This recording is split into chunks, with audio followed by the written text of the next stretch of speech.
책 읽어주는 나무.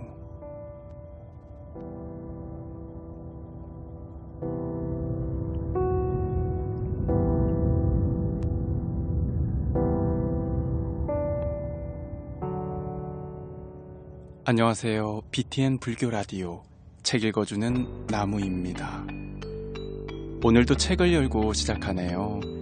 책을 읽는 저는 힐링 스토리의 나무입니다.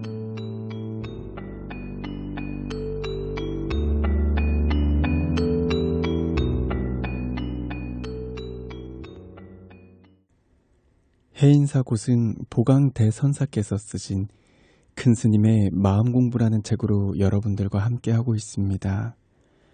오늘은 40번째 시간, 고요한 바다에 삼라만상 드러나듯이부터 여러분들과 함께 낭독해 보도록 하겠습니다.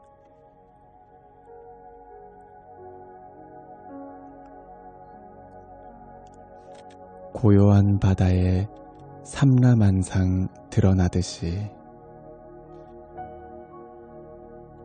어떤 사람이 부처님을 칭견하려고 애써 극락세계를 찾아갔더니 부처님 방 앞에 문패가 붙어 있더랍니다. 부처님 외출 중이라고. 옆에 있는 사람에게 어디로 외출하셨습니까? 하고 물었더니 사바세계로 외출하셨다는 것입니다. 언제 돌아오십니까? 하고 물었더니 모르겠습니다 라고 합니다. 그래서 왜 모르십니까? 하고 물었더니 사바세계 중생을 다 구제하고 사바세계가 없어져야 돌아오실 텐데 언제 그리 될지 알 수 없으니 부처님이 돌아오시는 날도 알 수 없습니다 라고 하더랍니다. 부처님은 극락세계에 계시지 않습니다. 바로 우리 곁에 계십니다. 중생 스스로 어리석음에 가려서 보지 못하는 것입니다. 업보가 눈을 가리고 있기 때문입니다. 하늘의 태양이 항상 빛나고 있지만 눈먼 봉사가 보지 못하는 것과 같습니다. 봉사는 태양을 보지는 못하지만 태양의 혜택을 받고 있습니다. 마찬가지로 중생이 어리석어 불성을 보지 못하지만 불성의 혜택을 받고 살아가고 있습니다. 불법을 믿거나 말거나 상관없습니다. 산천초목도 태양이 있다는 것을 모릅니다. 하지만 태양의 존재를 믿거나 말거나 햇볕의 공덕으로 싹이 트고 줄기가 자라고 열매를 맺지요. 마찬가지로 우리도 불성의 공덕으로 살아가고 있습니다. 햇볕 없이 자라는 식물을 상상할 수 없듯이 불성의 혜택을 받지 않고 산다는 것은 있을 수는 없는 일입니다. 불법은 세간 속에 있으니 세간을 등지고서 부처님을 찾는다면 마치 토끼뿔을 구하려는 것과 같습니다. 세상 천지를 뒤져보아도 토끼뿔이라는 것은 존재하지 않습니다. 있지도 않는 것을 찾아 헤맨다면 결국 헛수고만 하는 것입니다. 이런 이치를 마음 자리에 적용시켜보면 우리의 참 마음, 본래의 청정한 마음이 어디에 있겠습니까? 보리심은 결국 망념 속에 있습니다. 망념을 떠나서 따로 보리심을 찾는 것은 헛수고일 뿐입니다. 기도를 하다 보면 5분도 채 안 돼서 염불이 어디로 가고 없어집니다. 이런저런 걱정에 망념이 끝없이 일어납니다. 그럴수록 잡생각 때문에 나는 공부가 안 된다고 체념할 일이 아닙니다. 잡생각을 거르고 걸은 그대로가 곧 우리의 본심입니다. 그것만 알면 됩니다. 망념이 일어나면 억지로 찍어 누르려 하지 말고 그것을 알아차리기만 하면 됩니다. 진짜 중병은 망상이 일어나는 것이 아니라 망상이 망상인 줄을 모르는 것입니다. 집에 손님이 많이 다녀갔는데 나중에 보니 집에 있던 중요한 물건이 없어졌어요. 많은 손님들이 다 도둑일까요? 손님 가운데 도둑이 섞여 있던 것이겠지요. 문제는 누가 도둑인지 알아보지 못하는 데 있습니다. 도둑이 누구인지를 안다면 물건을 잃어버리지 않았을 것입니다. 아침에 눈 뜨고 저녁에 눈 감을 때까지, 아니 꿈에서까지 욕망과 집착으로 범벅된 번뇌망상 속에서 헤매고 사는 자가 바로 중생입니다. 부처의 싹을 자르는 것은 자기 자신입니다. 물이 맑아지면 하늘의 해와 달이 물 안에 고스란히 비치듯 망상만 고요해지면 지혜는 저절로 드러나게 되고 지혜가 밝아지면 청정한 부처님이 곧 현현할 것입니다. 고요한 바다에 삼라만상이 일그러지지 않고 도장 찍히듯 드러나는 것, 이것이 바로 해인삼매입니다. 몸을 바르게 하면 마음도 따라서 맑아지게 되고 마음이 맑아지면 일체 삼라만상의 실상이 그대로 눈에 들어오게 됩니다.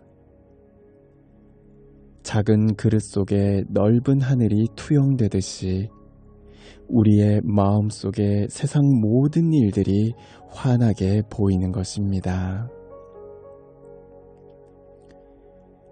우리의 몸은 그릇과 같고 마음은 그릇에 담긴 물과 같다는 것을 명심하고 늘 몸과 마음을 정리하십시오.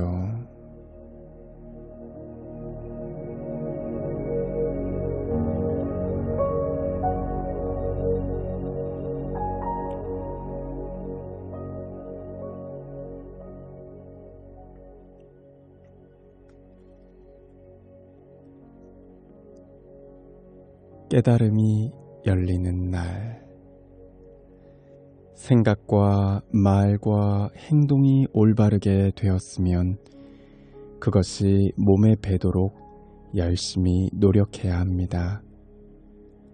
한순간에 기지로 돌이나 이치를 알았다고 해서 모든 번뇌로부터 해탈할 수 있는 게 아닙니다. 차돌을 물에 넣었다가 꺼내도 차돌에 물이 스며들지 않는 것과 같습니다. 입으로는 깨달음을 거론하려 하고 아르마리로 진리를 터득하려 해서 되는 일이 아닙니다. 불법을 익혀 나아가는 일은 옷에 향기가 스며드는 일과 같습니다. 법당에 오래 앉아 있으면 자기도 모르게 향내가 옷에 스며듭니다. 공부를 지어나가는 것도 마찬가지입니다. 염불을 하든 기도를 하든 참선을 하든 오로지 한 마음으로 열심히 하다 보면 어느 때인가 부처님의 교화를 받을 기연이 되어 진정한 깨달음이 열리게 됩니다. 공부가 익으면 일체 만물이 다 기연이 됩니다. 현사스님은 이리저리 떠돌며 수행하시기 위해 길을 나서다가 돌뿌리에 걸려 넘어지고서 깨달음을 얻으셨습니다. 또 향엄스님은 마당을 쓸다가 기와 조각이 튀어나가 대나무에 부딪히는 소리를 듣고 깨달음을 얻으셨습니다. 길을 가다 넘어지는 사람도 많고 대나무에 돌이 부딪히는 소리를 들은 사람도 많을 것입니다. 그렇지만 그들이 깨닫지 못한 것은 바로 읽지 않아서입니다. 어미닭이 열심히 알을 품어 그 안에서 병아리가 자라야 세상 밖으로 나오는 이치와 마찬가지입니다. 알이 부화가 덜 되어 병아리가 채 자라지 못했다면 어미닭이 아무리 알 껍질을 쪼아도 소용이 없습니다. 누가 진리라고 말해주어서 진리로 믿는 것이 아닙니다. 말하든 말하지 않든 상관없이 진리임을 분명히 확인해야 신념이 확고히 섭니다. 이처럼 바른 견해가 세워지면 힘이 생깁니다. 이것은 고집을 부리는 것과도 다릅니다.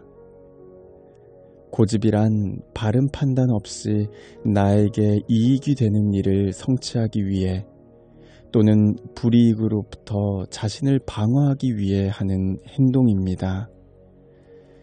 하지만 진리에 대한 확신은 그렇지 않습니다. 나에게 이익이 되든 손해가 되든 상관없이 진실은 진실입니다.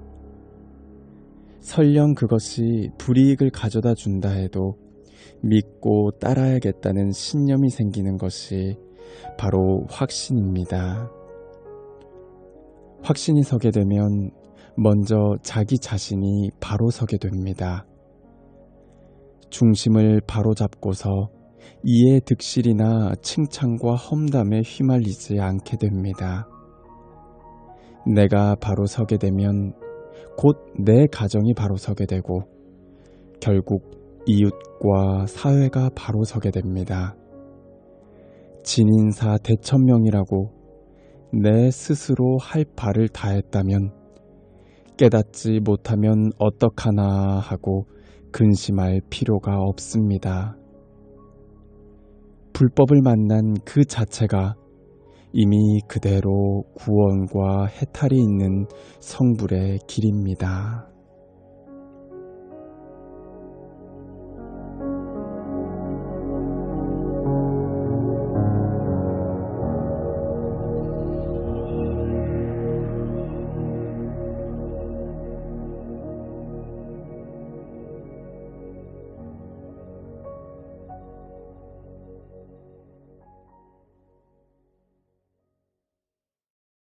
BTN 불교 라디오 책 읽어주는 나무. 오늘은 여기까지 여러분들과 함께 하겠습니다. 이 프로그램은 여러분들의 진심 어린 후원으로 성장하고 있습니다. 앞으로도 더 좋은 방송이 될 수 있도록 따뜻한 인연 부탁드립니다. 그리고 방송을 들은 소감은 언제든 게시판에 남겨주시면 감사하겠습니다. 지금까지 청취해주셔서 감사합니다. 힐링스토리 나무였습니다.